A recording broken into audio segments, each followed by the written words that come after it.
파일의 종류를 한번 구분지어서 생각을 해 보려고 해요. 파일의 종류는 이제 매체에 의한 분류, 그다음에 내용에 의한 분류, 파일 편성 방식에 의한 분류, 이렇게 세 가지 기준을 가지고 파일을 구분을 집니다.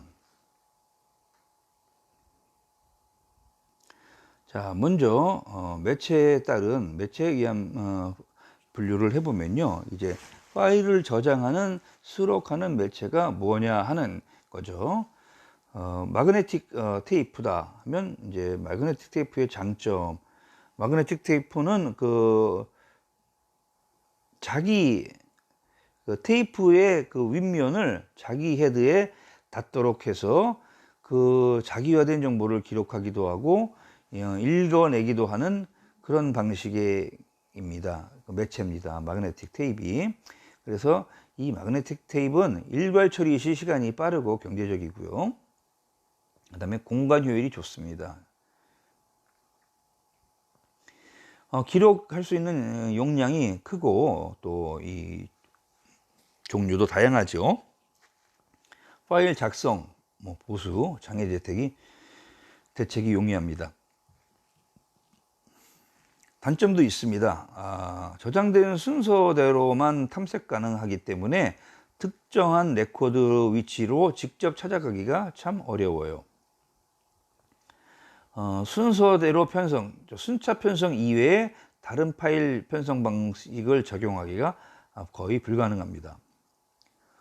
레코드의 분류가 힘들기 때문에 정보 처리의 효율이 떨어진다고 이렇게 보고 있고요. 비선형적인 자료 구조를 표현할 수가 없습니다. 이게 이제 보통 하나의 그 테이프에 이런 폭은 0.5인치에서 0.7인치 정도가 되고요. 길이는 800비트부터 2400비트까지 그 길이는 다양합니다. 그런데 이 파일에 수록될 때는 begin of tape이라고 하는 이 테이프 매체의 시작점을 알려주고요. 그 다음에 이 테이프 매체의 끝을 알려주는 end of tape이 있습니다. EOT죠. 그리고 그 사이에 이제 레코드들을 쭉 기록을 하고요. 레코드와 레코드 사이에는 IRG라고 하는 뭐라고 하죠? 레코드 갭, 인터 레코드 갭이라고 하는 이런 중간지대, 보호구역 같은 것을 두고 있습니다. 자, 두 번째 매체는 이제 디스크예요. 이것도 마그네틱 디스크죠. 마그네틱이라는 것은 여러분 다 아시겠지만 자석 또는 이런 자기적인 성질을 이용을 하는 거예요. 그렇게 하다 보니까 얘도 이 디스크에 접촉하진 않아도 이 디스크에 가까운 위치에서 이 디스크 표면을 액세스하기 위한 그런 헤더와 액세스 암을 가지고 있는 이런 드라이브에 의해서 이제 읽거나 판독되거나 아니면 쓰거나 이렇게 저장되거나 하죠. 그래서 리드 앤 라이트가 되겠죠. 이런 디스크류는 세 가지 구성 성분을 갖습니다. 트랙과 섹터와 실린더예요. 근데 이제 한 장의 디스크에는 실린더는 없고요. 여러 장의 디스크가 겹겹이 쌓이면 그때 실린더라는 것이 형성이 돼요. 자, 한 장의 디스크에는 트랙과 섹터로 구분이 되는데요. 트랙은 이제 기록면을 여러 개로 나누는 동심원이에요. 그래서 이렇게 이제 안쪽부터 동심원을 그리면서 뱅뱅뱅뱅 돌아서 이렇게 바깥으로 나가는 그런 구조를 갖고 있고요. 그 다음에 섹터는 이 트랙을 일정한 구간으로 나눈 하나하나를 의미합니다. 실린더는 이렇게 한 장의 디스크가 아니라 몇 장의 디스크를 쌓아서 같은 반경을 갖는 그런 트랙을 우리가 이제 묶으면 그것을 우리가 이제 실린더라고 하는 거예요. 이런 마그네틱 디스크는요, 레코드 위치에 관계없이 접근 시간이 비슷하게 이루어집니다. 그리고 순차 처리, 순서 처리, 랜덤 처리가 다 가능해요. 즉 순서대로 테이프처럼 쭉 읽어가서 어떤 데이터가 기록되어 있는 파일이 기록되어 있는 곳으로 접근할 수도 있고요. 또 임의로 직접 바로 그 위치로 이동할 수 있습니다. 레코드의 추가 삭제 정정이 아주 쉽고 선형과 비선형 구조의 자료 구조를 모두 표현할 수 있습니다. 그리고 파일 편성법 모두 적용 가능하죠. 단점은 이제 주소 결정에 시간이 좀 걸리고요. 레코드가 연속적인 공간에 저장되지 않기 때문에 저장 공간에 대한 효율성이 떨어진다고 하는 단점이 있어요. 자기 디스크의 구조입니다. 왼쪽에 보시면 이제 지금 이 그림에서는 4장의 디스크를 묶었잖아요. 그죠? 4장의 디스크를 묶었고 제일 위에 있는 디스크를 보시면 동심원을 그리고 그 다음에 그 동심원을 일정한 구분 공간으로 섹터로 나눠 놓고 있어요. 그래서 여러 장의 디스크 중에 같은 섹터에 있는 것을 우리가 실린더라고 이렇게 부르는 거죠. 자, 이런 자기 디스크의 자료 처리 시간이 굉장히 중요합니다. 이 동심원 동심원의 축에 가까운 쪽에 있는 거와 그 다음에 이 디스크의 가장 먼 쪽에 있는 것을 어떻게 읽느냐에 따라서 뭐 CLV 방식과 뭐 CLA 방식 이렇게 이제 나눌 수가 있죠. 탐색 시간 하면 이제 seek time이라고 하는데 자료를 찾기 위해서 그 디스크의 헤드가 해당되는 트랙으로 이동하는 데 걸리는 시간이에요. 그리고 회전 지연 시간은 이 헤드가 seek time을 이용해서 비슷한 위치까지는 갔어요. 그러면 이제 디스크를 회전시켜서 내가 찾고자 하는 자료가 저장되어 있는 그 특정 섹터를 찾는 데 걸리는 시간입니다. 자, 이렇게 찾았습니다. 찾았으면 이제 그 부분으로부터 헤더를 접촉시켜서 데이터를 읽어야 되겠죠. 읽어서 원하는 것으로 데이터를 전송해야 되는데 이때 걸리는 시간이 자료 전송 시간이에요. 그래서 메모리와 이 디스크 드라이브 간에 실제로 자료를 전송하는 데 걸리는 시간을 우리가 데이터 트랜스퍼 타임 또는 자료 전송 시간이라고 이렇게 얘기하는 겁니다. 자, 이제 내용에 대해서 분류를 해보면 파일은 이제 뭐 데이터 파일도 있고 뭐 트랜잭션 파일도 있고 뭐 여러 가지 파일로 나눠질 수 있어요. 자, 먼저 데이터 파일은 데이터 처리를 위한 그런 명령어들을 포함하고 있는 그런 프로그램 파일에 대해서 그 처리 객체가 되는 그런 자료 집단, 자료를 모아놓은 그런 파일이 데이터 파일이죠. 몇 가지 종류로 나눌 수 있는데 6가지로 나눠놨습니다. 이제 원시 데이터 자료, 소스 데이터 파일, 원시 데이터를 적당한 매체에 수록해서 이제 입력 데이터, 그러니까 데이터 입력용으로 쓰기 위해서 만들어 놓은 파일이에요. 그 다음에 마스터 파일이라고 하는 핵심 파일이 있죠. 우리가 전표 처리해서 원장이나 대장에 해당되는 이런 파일입니다. 그 다음에 트랜잭션 파일이 있습니다. 이거는 이제 마스터 파일을 갱신하거나 아니면 조회하기 위해서 만들어진 그 변동 자료의 집합이에요. 마스터 파일에 있는 자료는 변경되지 않습니다. 그건 그대로 있고 이제 처리하는 과정에서 발생되는 그런 자료들을 이 트랜잭션 파일에다가 담아 놓는 겁니다. 자, 그 다음에 이제 어떤 게 있냐면 히스토리 파일이 있어요. 이거는 이제 우리가 통계 처리를 하는 와중에 어떤 오류가 발생하거나 아니면 파일에 있는 자료를 우리가 리드라이트 하는 과정에 오류가 생기면 그러면 이제 그런 게 어떻게 보면 어떤 사고가 일어난 거죠. 그랬을 때 데이터의 원상복귀를 지원하기 위해서 보관하는 그런 보관용 데이터의 파일입니다. 그 다음에 이제 서머리 파일이 있죠. 요약 파일 또는 합계 파일이라고도 하는데요. 그 집계를 편리하게 하기 위해서 다른 파일의 합계를 모아놓은 그런 파일이 되겠습니다. 그 다음에 이제 트레일러 파일이 있어요. 이거는 마스터 파일을 양방향 레코드로 작성을 해서 2개 만들어 놓은 겁니다. 그래서 항상 우리가 필요로 하는 정보만을 기록하고 한 파일이 아까 소스 데이터 파일이죠. 근데 이거는 이거는 항상 우리가 쓰는 거고, 특정한 시점에만 필요한 그런 데이터들을 있을 수 있잖아요. 그런 데이터들을 추가로 이제 덧붙여 놓은 파일이 이 트레일러 파일이에요.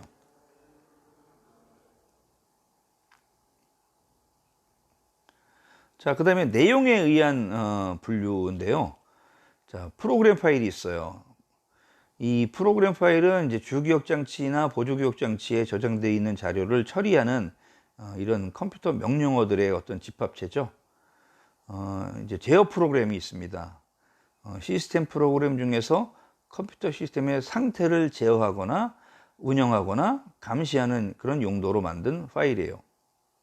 그래서 감시 프로그램, 작업 관리 프로그램, 데이터 관리 프로그램 이런 종류들로 나눠집니다. 이게 이제 제어 프로그램이고요. 자, 그 다음에 처리 프로그램도 있습니다. 이거는 이제 운영 체제의 한 부분인데요. 시스템에 필요한 여러 가지 기능을 처리할 수 있도록 해주죠. 프로세스를 관리하기도 합니다. 그래서 언어 번역 프로그램, 우리가 뭐 번역 프로그램 컴파일러 같은 거 이런 것들도 이제 여기에 해당되고요. 뭐 이런 이제 서비스 프로그램, 사용자 작성 프로그램 이런 것들이 다 처리 프로그램에 해당됩니다. 그 다음에 이제 이 작업 내용에 따른 그 분석 중에 우리가 워크 파일이라고 하는 작업 파일이라는 게 있어요. 이거는 어느 한 프로그램에서 생성한 데이터를 다른 프로그램에 입력으로 가져가기 위해서 일시적으로 보관하는 그런 파일입니다. 작업 중 파일인 거죠. 작업 중 파일. 그래서 정보 처리 시스템에서 많이 이용하는데요. 몇 가지 종류로 이제 구분 짓는데 여기서 네 가지로만 일단 정리를 했어요. 입력 데이터 파일, 즉 데이터를 읽어드린 파일이고요. 출력 데이터 파일, 데이터를 기록한 파일이죠. 그리고 이제 중간 임시 파일, 템포러리 파일, 중간 결과를 임시로 기록해서 나중에 사후 처리에 어떤 사용할 수 있도록 해주는 파일이에요. 그리고 이제 체크 포인트 파일, 불의의 사고로 파일의 손실을 불의의 사고로 인한 파일의 손실을 막기 위해서 작업 중간 임시로 결과를 보관하는 그런 백업 파일입니다. 그래서 혹시 무슨 사고가 나도 이 체크 포인트 형태로 돌아가서 다시 작업을 할 수 있기 때문에 손실이 줄어들 수 있겠죠. 자, 그 다음에 이제 파일 편성에 의한 어떤 분류를 놓고 보면 이것도 이제 네 가지로 일단만 분류를 했습니다. 순차 편성 파일이 있어요. 이거는 파일 매체의 레코드를 논리적인 순서에 따라 이렇게 순서대로 쭈루루 기록해 놓은 거고요. 그 다음에 이제 색인 순차 편성 파일이 있는데 이거는 기본적으로는 순차 편성 파일인데 이 중간 이게 어디에 저장되어 있는지를 확실히 표시를 해 놓은 거예요. 인덱스로. 그래서 어디에 직접적으로 접근할 때 이 인덱스를 이용해서 찾아갈 수가 있게 되죠. 자, 그 다음에 이제 랜덤 편성 파일이 있습니다. 뭐 순차 접근도 가능하지만 필요한 위치로 직접 가는 그런 파일이에요. 그러니까 순서대로 액세스할 필요가 없어요. 자, 그 다음에 리스트 편성 파일인데요. 관련되는 그 레코드들이 물리적으로 떨어져 있거나 데이터 레코드에 포함되어 있는 포인터가 순차적으로 이 데이터 레코드가 저장되어 있는 주소를 지시하게 함으로써 이 관계를 유지합니다. 즉 예를 들면 우리가 어떤 파일인데 저장 매체의 공간이 한 군데다가 이 파일을 다 기록을 못하게 돼 있어요. 그러면 어떻게 해야 되냐면 이 파일을 나눠서 여기 조금 저기 조금 이렇게 나눠서 해야 됩니다. 그러면 나의 나머지 부분이 어디 있다라는 것을 알려주기 위해서 이렇게 리스트 편성 파일을 만듭니다.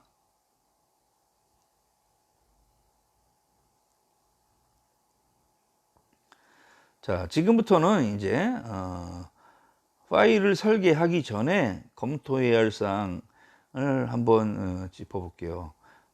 네 가지가 있죠. 데이터에 대한 특성을 검토해야 되고요. 그 파일의 성격, 검토해야 되고, 파일 처리의 특성을 검토해야 되고, 그 다음에 파일의 신뢰성을 검토해야 됩니다. 하나하나 살펴보면요. 첫 번째로 데이터에 관한 특성 검토예요. 이것은 데이터의 양이 얼마나 되고, 그 다음에 데이터의 항목 이름은 어떻게 결정이 되고, 그 항목의 단위 수는 몇 개고, 그 다음에 문자인지 숫자인지를 구분해야 되고, 그 다음에 이 항목도 문자는 문자 그룹끼리, 숫자는 숫자 그룹끼리 항목을 배열하면 훨씬 좋죠. 그죠? 그런 것들. 그 다음에 고정 길이를 갖는지 가변 길이를 갖는지도 구분하고요. 레코드의 크기, 블록의 크기 이런 것들을 여기서 검토를 합니다. 네, 그 다음에 이제 파일 속성에 대한 특성을 검토를 하는데, 파일 명칭, 작성 목적, 파일 종류, 그 다음에 적용되는 업무, 이 네 가지 측면에서 검토를 합니다. 파일 명칭은 이제 뭐 아시겠지만 파일의 이름이에요. 그래서 그 이름만 봐도 이 파일은 뭐 하는 파일이다. 이 파일의 성격을 알 수 있게끔 연상하기 쉬운 파일 이름을 결정을 합니다. 작성 목적은 이제 파일의 역할이나 필요성을 고려해서 명확하게 정의를 해주고요. 파일의 종류는 이게 마스터 파일인지 트랜잭션 파일인지 이런 것들을 확정해서 결정을 해주는 거예요. 그다음에 적용 업무는 파일을 단일 업무에 사용할 건지 아니면 여러 개의 다중 업무, 복수의 업무에 사용할 것인지를 결정하는 그런 단계가 되겠습니다.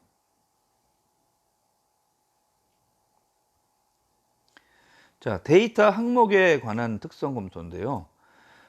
파일 구성에 필요한 모든 항목에 대해서 고유한 항목 명칭 부여해야 되겠고, 그 항목의 자릿수 확정해야 되겠고, 그 다음에 이제 파일을 구성하는 여러 개의 항목 배열 순서를 결정을 한다고 했죠. 그리고 그 항목이 문자인가 숫자인가 등에 대한 것도 문자 구문을 통해서 결정합니다. 그리고 해당되는 레코드를 우리가 가변 길이 레코드로 구성할 것인지 고정 길이 레코드로 구성할 것인지도 결정하고요. 그 다음에 이렇게 레코드 길이를 결정하는데 뭐 블록화할 경우 블록의 길이를 이제 여기서 정해주는 거죠. 자, 파일 처리의 특성 검토를 해보면요. 처리 형태라는 것은 결국 이 파일이 순차 처리할 거냐, 랜덤 처리할 거냐 하는 그 어떤 처리 방식으로 할 것이냐를 결정하는 거예요. 처리되는 주기도 파일의 처리 주기를 뭐 수시로 할 거냐, 매일 할 거냐, 일주일에 한 번씩 할 거냐, 한 달에 한 번씩 할 거냐, 세 달에 한 번씩 할 거냐, 뭐 1년에 한 번만 할 거냐, 이렇게 어떤 것 주기를 가지고 파일을 처리할 것인지를 결정을 해주는 단계예요. 그 다음에 이제 갱신 형태는 파일을 추가, 삭제, 삽입 같은 어떤 수정을 하죠. 그러면 그 상태 중에 어느 것을 대상으로 하는지를 확정해서 나중에 이 갱신율이라는 것까지 파악을 합니다. 그 다음에 변동 데이터 건수라는 것은 파일을 구성하고 있는 레코드의 현재 양, 현재 레코드가 얼마나 되고, 그 다음에 장래에 이게 레코드가 늘어날 것인지 아닌지를 고려해서, 그래서 비교적 정확한 앞으로 이제 이게 얼마의 데이터가 우리 이 파일에 저장될 거라는 이런 것을 예측하는 겁니다. 처리 시간은 파일에 대해서 요구하는 그런 파일을 처리하는데 소요되는 시간이 있겠죠. 그 시간을 파악을 해서 하고요. 그 다음에 이 파일을 뭐 조회하거나 아니면 즉시 처리할 때 그런 작업, 그런 업무에서 요구하는 접근 시간이 얼마인지도 같이 파악을 해야 합니다.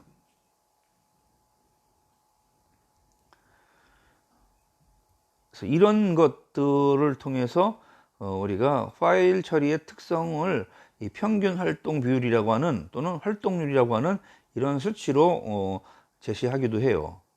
그래서 마스터 파일에 있는 총 데이터 건수로 트랜잭션 건수를 이제 나눠주면 이 활동률이 나온다는 겁니다. 자, 그 다음에 파일 매체를 설계할 때 이 파일의 신뢰성에 관한 내용도 검토를 해야 되는데요.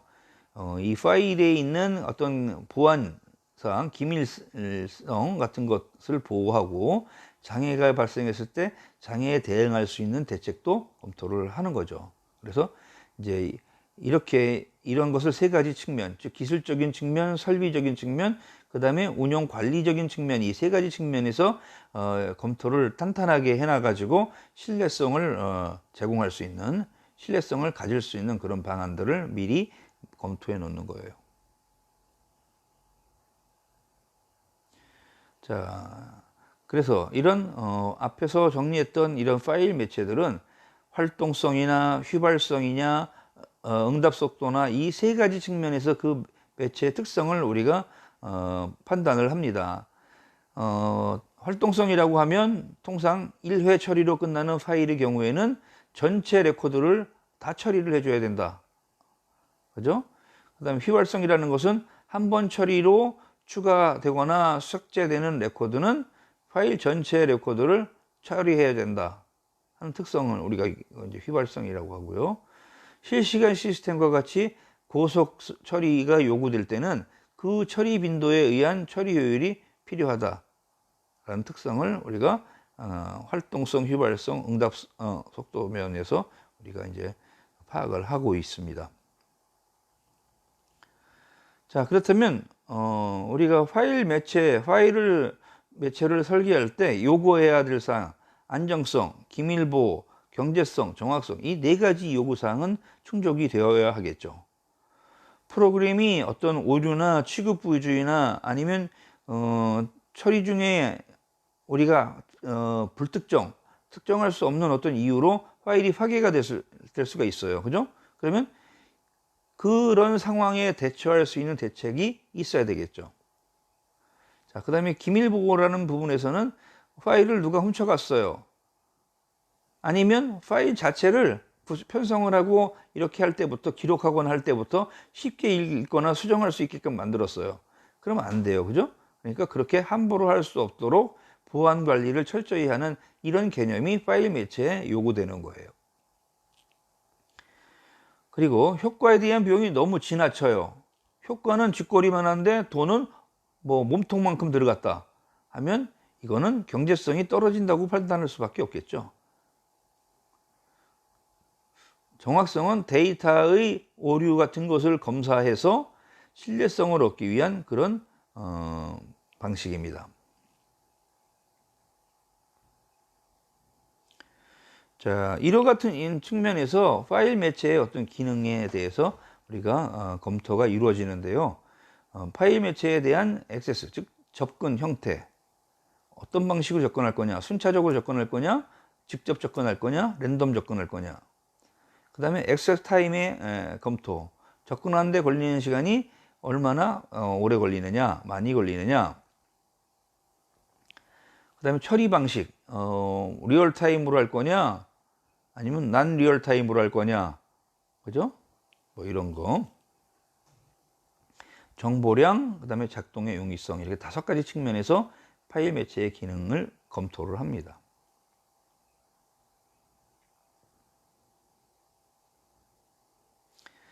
자, 액세스 타입이라는 부분에서의 검토하는 내용으로는 처리에서 요구하는 그런 액세스 형태가 어떤 것인가를 검토하는 거예요. 그래서 순차 처리, 색인 순차 처리, 랜덤 처리, 뭐 이런 것들 중에 하나로 이제 결정을 하겠죠. 그리고 이제 액세스 타임이라는 측면에서는 우리가 이제 접근하는 데 필요로 하는 시간, 얼마만큼의 시간을 필요로 하는가를 검토하는데 이때는 이제 온라인 실시간 처리가 가능한지, 그다음에 랜덤 처리가 가능한지 이런 것들을 이제 그 매체에 대해서 검토하는 거예요. 그리고 이제 처리 방법에 대한 것도 매체를 결정할 수 있는 그런 중요한 검토 사항입니다.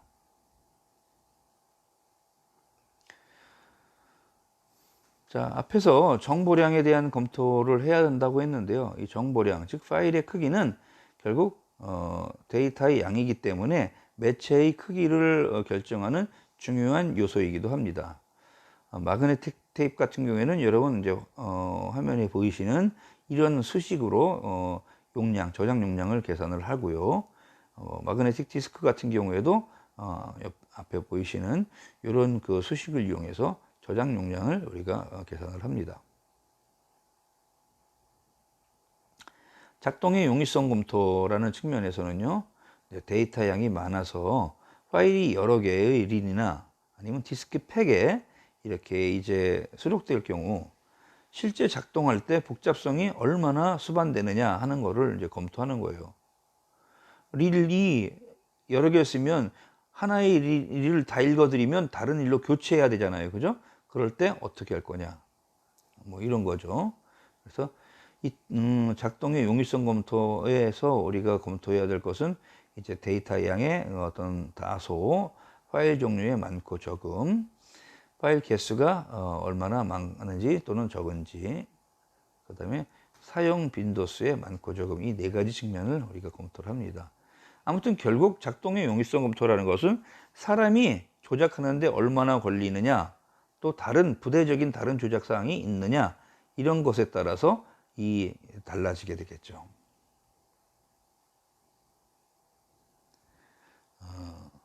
그러니까 결국 우리가 파일 매체에 대한 것을 종합적으로 검토를 할 때는, 자, 각 파일마다 선정된 매체가 업무의 어떤 밸런스 또는 비용의 효율적인 사용, 이런 것들을 고려해서 매체가 선정되어야 하겠고요. 그 다음에 이제 지금까지 얻어진 결과로 각 파일 매체 또는 매체의 수를 산출을 할 수가 있겠죠. 즉, 뭐 디스크 몇 장을 쓸 거냐 하는 것을 결정하는 겁니다. 장치 대수의 산출인데 항상 장치상에 넣어둬야 할 파일 또는 동시에 사용하는 파일, 이런 것들로부터 소요되는 장치 대수. 장치는 보통 이제 이런 디바이스 드라이브예요. 드라이브. 뭐 하드디스크를 읽어드리거나 기록하는 거는 우리가 하드디스크 드라이브죠. 그래서 HDD라고 하고, 그죠? CD롬도 CD롬이라는 것은 저장하는 매체고, 그 CD롬 같은 매체에 저장되어 있는 기록을 읽어드리거나 아니면 거기다 갖다 쓰는 것은 CD롬 드라이브예요. 그죠? 이런 장치의 대수는 매체가 여러 장을 쓰더라도, 볼륨이 여러 장이더라도 한 대면 거의 되겠죠. 그죠? 자, 이런 검토사항을 갖습니다.